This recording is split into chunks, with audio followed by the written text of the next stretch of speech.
श्री गणेशाय नमः। नमः पार्वती पतये हर हर महादेव हर। तो भगवान स्कंद के मुख से पिछले अध्यायों में सदाचार का वर्णन सुनने के बाद अगस्त मुनि ने स्कंद जी से कहा कि हे स्कंद जी, मैं आपसे यह पूछता हूं कि काशी में कौन कौन से लिंग ज्ञानदायक हैं, आप उनको कहें।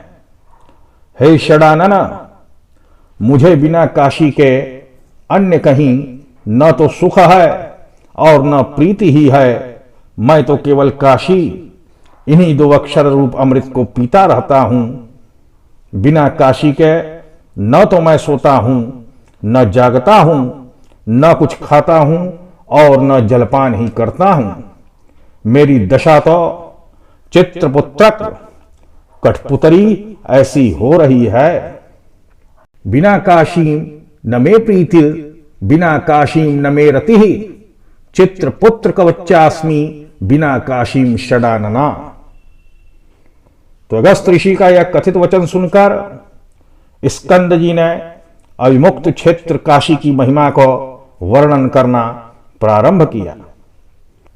तो श्री काशी खंड 39वां अर्थात श्री काशी खंड का 39वां अध्याय, जिसमें अविमुक्तेश्वर के आविर्भाव की कथा है। 39 अध्याय में वाराणसी बखानु, अविमुक्तेश महात्म्य अरु, दिवोदास आख्यान, दिवोदास आख्यान। तो स्कंद भगवान कहने लगे कि हे महाभाग अगस्त्य, पाप पुंजनाशिनी, मुक्ति संपत्तिदायिनी काशी की कथा को सुनो। अहो कैसा आश्चर्य है। शास्त्रों में जिसे निष्प्रपंच, निरात्मक, निर्विकल्प, निराकार, अव्यक्त कार्य कारण रूप पर ब्रह्म कहते हैं, सर्वव्यापी होने पर भी वही इस क्षेत्र भर में विराजमान रहता है। क्या वह अन्यत्र पर भवबंधन से मोचन कर देने में कुछ असमर्थ है? सो नहीं, परंतु वे जो यहां ही पर स्थिर मुक्ति देते हैं, उसका कारण श्रवण करो कि अन्य स्थानों में वे ही पर ब्रह्म भगवान शिव महायोग, निष्काम महादान अथवा महातपस्या के द्वारा मुक्त करते हैं, परंतु इस काशी में वे ही न तो उस महायोग, न उस महादान और न उस महातपस्या ही को मुक्ति के लिए चाहते हैं।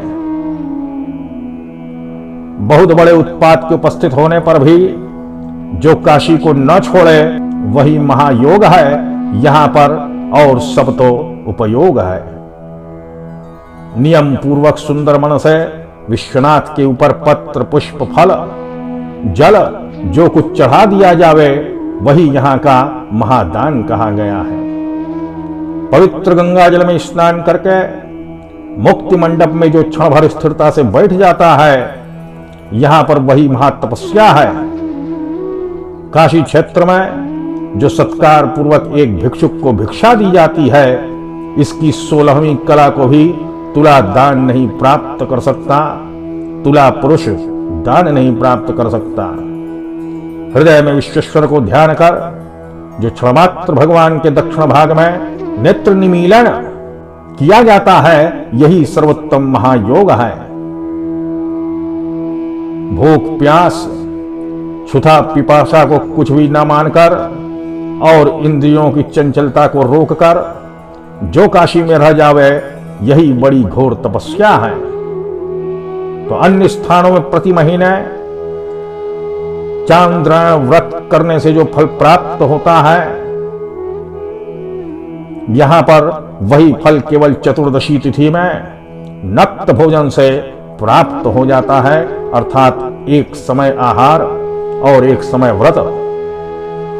दूसरे स्थान में एक महीने उपवास करने से जो फल उपार्जित होता है, काशी में श्रद्धा पूर्वक केवल एक ही दिन उपवास करने पर निस्संदेह वही फल लाभ हो जाता है। मासोपवासा दन्यत्र यत् फलम समुपार्जते श्रद्धयैकोपवासेन तत्काश्याम स्याद संशयाम। प्राप्त हो जाता है। अन्यत्र चातुर्मास्य व्रत का जो बड़ा फल कहा गया है, इस काशी में एकादशी के उपवास मात्र से वह निश्चय हो जाता है। 6 महीने पर्यंत अन्न त्याग करने से अन्य कहीं जो पुण्य प्राप्त होता है, वही काशी में एक शिवरात्रि व्रत से ही अवश्य प्राप्त हो जाता है। तो व्रती जन अन्यत्र अन्य कहीं 1 वर्ष उपवास करके जो फल लाभ करता है, काशी में केवल त्रिरात्र 3 रात व्रत ही से वह फल ज्यों का त्यों प्राप्त हो जाता है। तो हे मुने, कहां लोग कहें अन्य स्थान में प्रतिमास कुशाग्र कुश के अग्रभाग के जलपान से जो पुण्य प्राप्त होता है, काशी में उत्तर वाहिनी गंगा के एक चुल्लू जल पीने से वही फल प्राप्त हो जाता है। मासी मासी कुशाग्रांबु पाना धन्यत्रयत फलम काश्याम उत्तर वाहिन्या मेकेना चुलुके तत्व। काशी की महिमा अनंत है, भला उसके वर्णन करने में कौन समर्थ हो सकता है, जहां पर भगवान शिव स्वयं मरण चाहने वाले जंतु के कान में मंत्र देते हैं। आहा, मरते हुए प्राणी से भगवान शंभु ऐसा कुछ कह देते हैं कि जिस अक्षर को सुनकर कान में सुनते ही अमृत पद को मृत जन्मी प्राप्त हो जाता है। तो मंदराचल पर जाकर स्मर रिपु शंकर भी बारंबार अपनी काशीपुरी को स्मरण करते हुए तुम्हारे ही सदृश, तुम्हारे ही समान अगस्त्य मुनि पुनः उसकी प्राप्ति के लिए संतप्त हुए थे।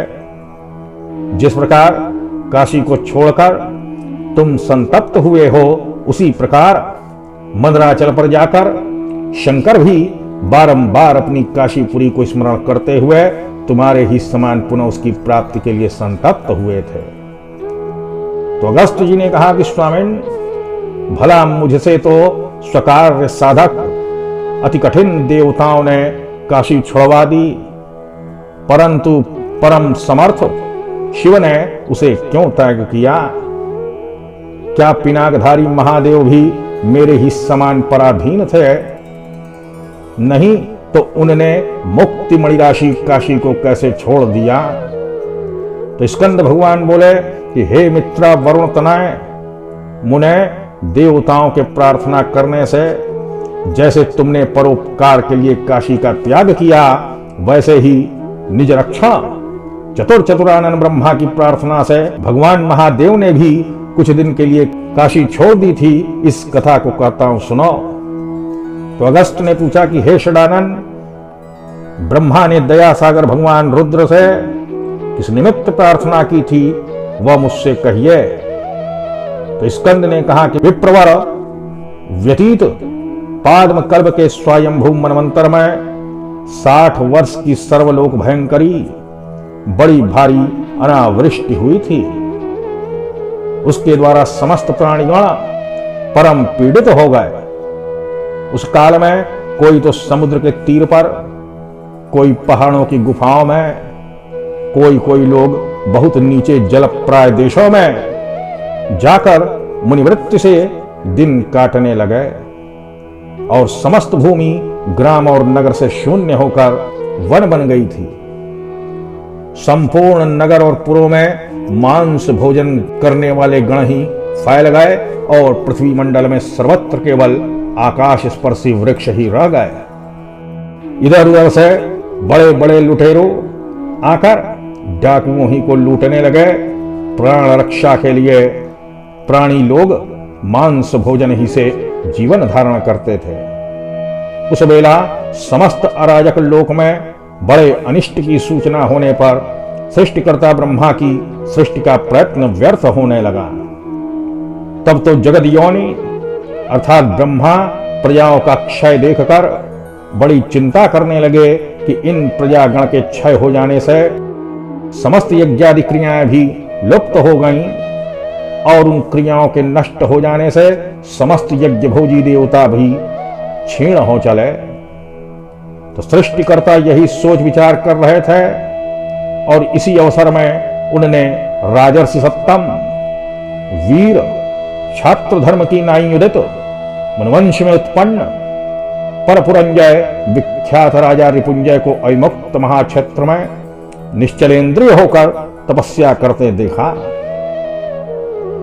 इसके अनंतर ब्रह्मा उसके निकट जाकर बड़े गौरव के साथ यह वचन बोले कि हे महामते राजन रिपुंजय, तुम इस समुद्र पर्वत और कानन भूषित भूमंडल का पालन करो।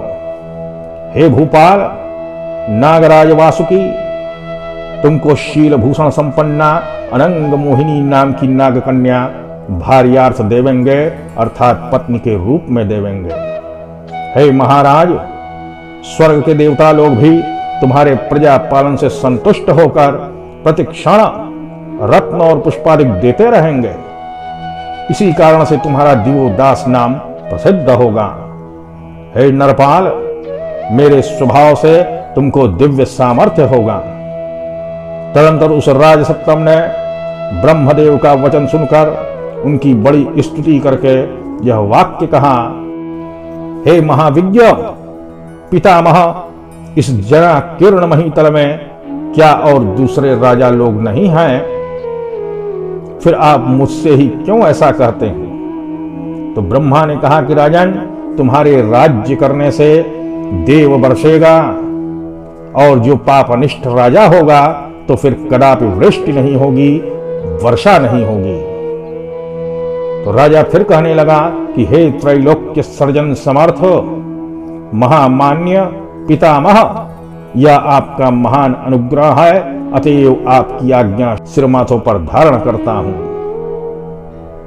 परंतु मैं आपसे कुछ प्रार्थना करना चाहता हूं, यदि आप मेरे लिए उसे कर दें तो मैं पृथ्वी पर निष्कंटक राज्य कर सकूंगा। तो ब्रह्मा ने कहा, पार्थिव, जो कुछ की तुम्हारे हृदय में हो उसे झटपट कह दो और उसे हुआ ही समझो। हे महाबाहो, तुमको अदेय मुझे कुछ भी नहीं है। तो राजा ने कहा कि हे सर्वलोक पितामह, यदि मैं ही पृथ्वी का नाथ हूं तो फिर देवता लोग स्वर्ग ही में रहा करें, इस पृथ्वी पर नहीं रहें, क्योंकि देवताओं के स्वर्ग में रहने से और मेरे भूतल पर रहने से राज्य निष्कंटक रहेगा और उसी से प्रजागण को सुख प्राप्त होगा। तो ब्रह्मा ने दिवोदास से कहा कि तथास्तु। ऐसा कह दिया।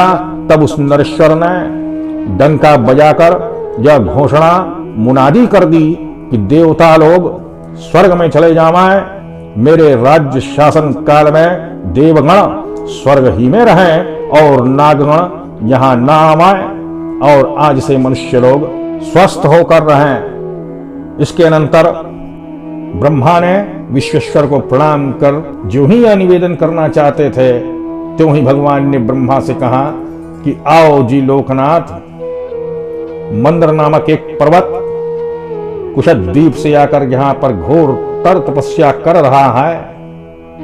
उसे तप करते हुए बहुत दिन बीत गए, सो चलो उसे वरदान कराएं।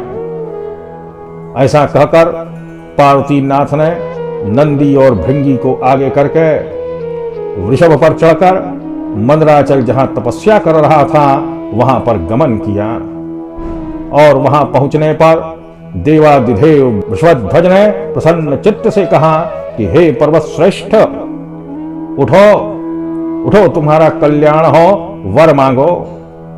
तो यह सुनते ही वह पर्वत देव देव त्रिलोचन महेश्वर को अनेक बार भूमि पर प्रणाम करके यह प्रार्थना करने लगा कि हे लीला विग्रह धारक, प्रणत जन कृपा निधे शंभो, आप सर्वज्ञ होने पर भी मेरा वांछित मनोरथ क्यों नहीं जानते? हे शरणागत रक्षक, आप सब बातों के ज्ञाता हैं, आप ही सर्वांतर्यामी, सर्वव्यापी, सर्वकर्ता और सर्व हैं। हे प्रणतार्ति भंजक,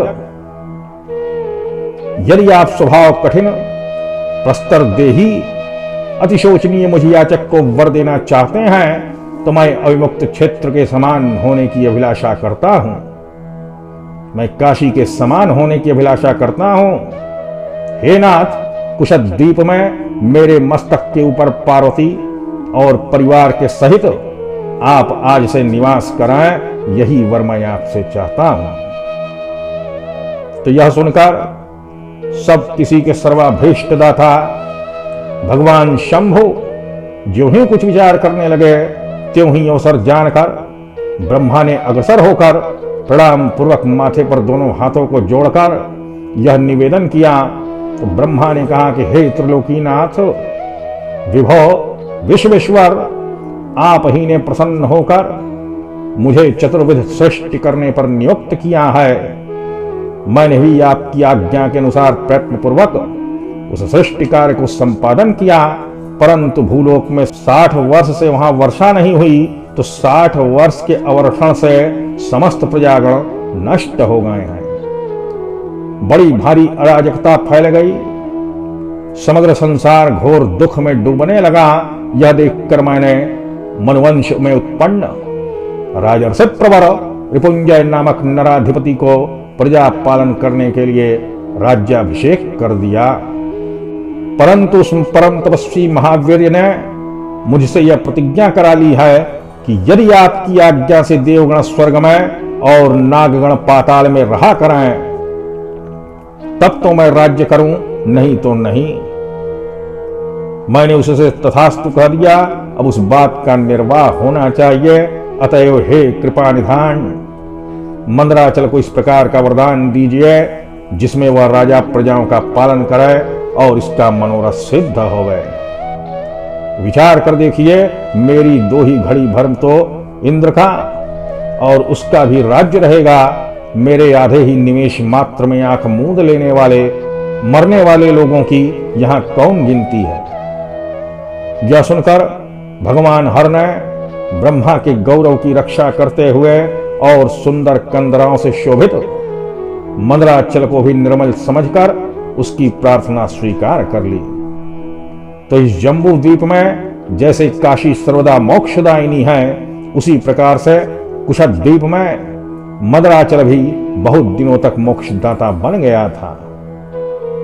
जबकि भगवान विश्वेश्वर विचित्र कंदरा वाले मंदराचल को जाने लगे, तब साधक लोगों को समस्त सिद्धि और काशी में मरे हुए जंतुओं को मोक्ष संपत्ति देने के लिए एवं यहां रहने वालों के और क्षेत्र के रक्षण निमित्त ब्रह्मा के भी अगोचर निजमूर्तिमय एकलिंग को प्रतिष्ठित कर दिया था।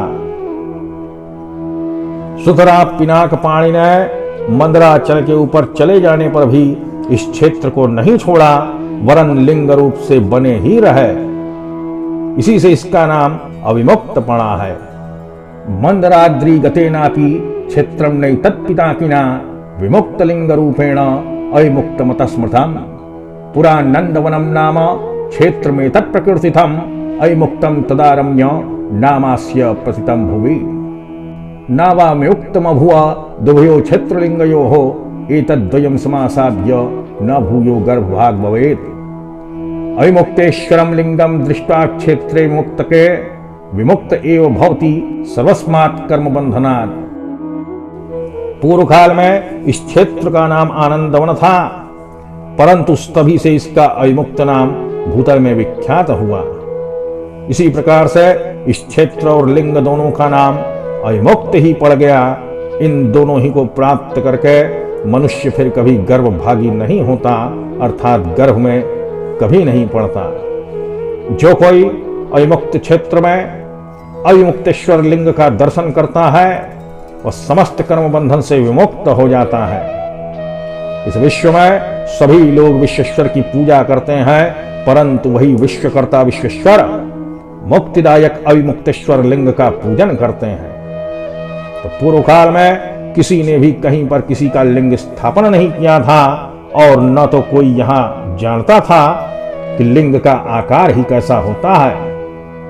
तो अविमुक्तेश्वर ही का आकार रूप देखकर ब्रह्मा और विष्णु आदि देवताओं ने तथा वशिष्ठ प्रभृति ऋषियों ने भी लिंग की स्थापना की थी। तो क्षितिमंडल में यह विश्वेश्वर लिंग ही प्रथम महालिंग कहा गया है। इसके पीछे और सब लिंग स्थापित हुए हैं, अर्थात विश्वेश्वर ही पहला लिंग है, इसके बाद ही कोई लिंग स्थापित हुआ है। आदिलिंगम इदं प्रोक्तम अविमुक्तेश्वरम महत् ततो लिंगांतराण्यत्र जाता निक्षिति मंडले। अविमुक्तेश्वर का केवल नाम ही सुनने से मनुष्य आजन्म के संचित पापों से क्षण मात्र में मुक्त हो जाता है, इसमें कुछ भी संदेह नहीं है। जो कोई दूर चला गया हो तो अविमुक्तेश्वर लिंग के स्मरण करने ही से 2 जन्म के किए हुए पाप से उसी क्षण मुक्त हो जाता है। जो मनुष्य अविमुक्त महाक्षेत्र में अविमुक्तेश्वर लिंग का दर्शन करता है, वह 3 जन्म के जनित पाप को त्याग कर पुण्यमय हो जाता है। अविमुक्तेश्वर के स्पर्श करने से 5 जन्मों में जो पाप ज्ञान वश किया गया हो वह सब क्षय हो जाता है, इसमें कुछ भी अन्यथा नहीं है।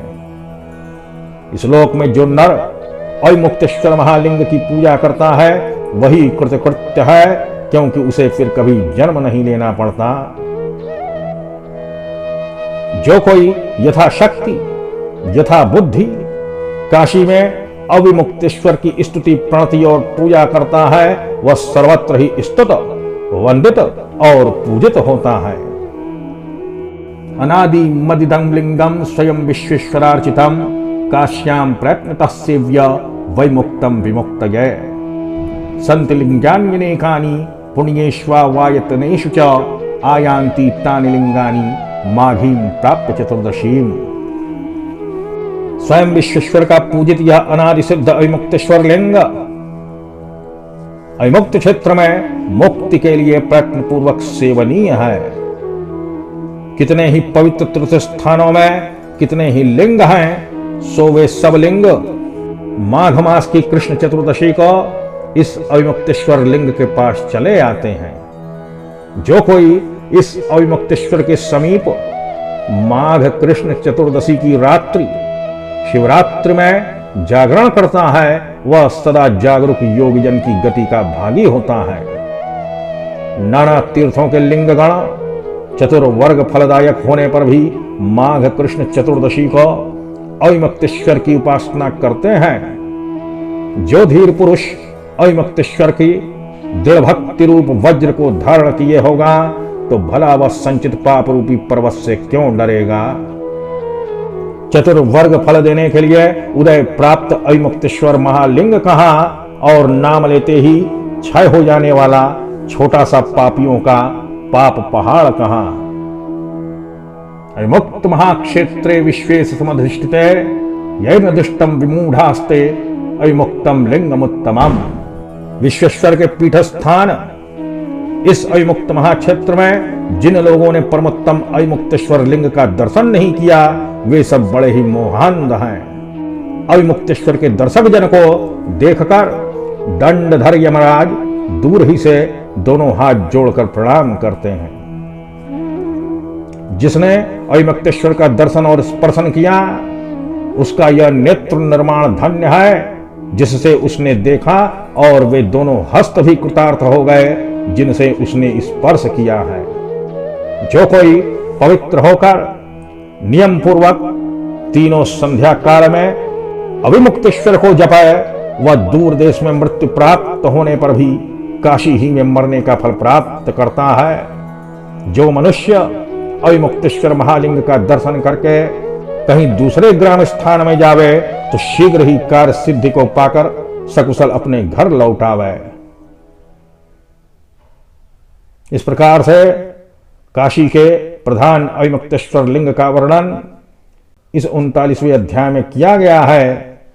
जो महिमा अविमुक्त की खड़मुख सके न भाखी, लेख सके कि मिले खनी फटी जीभ मुख राखी, फटी जीभ मुख राखी। श्री स्कंद पुराणे चतुर्थे काशी खंडे पूर्वार्धे भाषायाम अविमुक्तेश्वर कथा वर्णनाम श्री काशी विश्वेश्वर सांब सदाशिवार्पणमस्तु। नमः पार्वती पतये हर हर महादेव हर। इस प्रकार से श्री काशी खंड का 39वां अध्याय आज प्रदोष के दिन काशी में पूर्ण हुआ। अगले अध्याय में गृहस्थ धर्म का वर्णन किया गया है। तो अगले अध्याय को सुनने तक भगवान विश्वनाथ का ध्यान करें। ओम नमः शिवाय।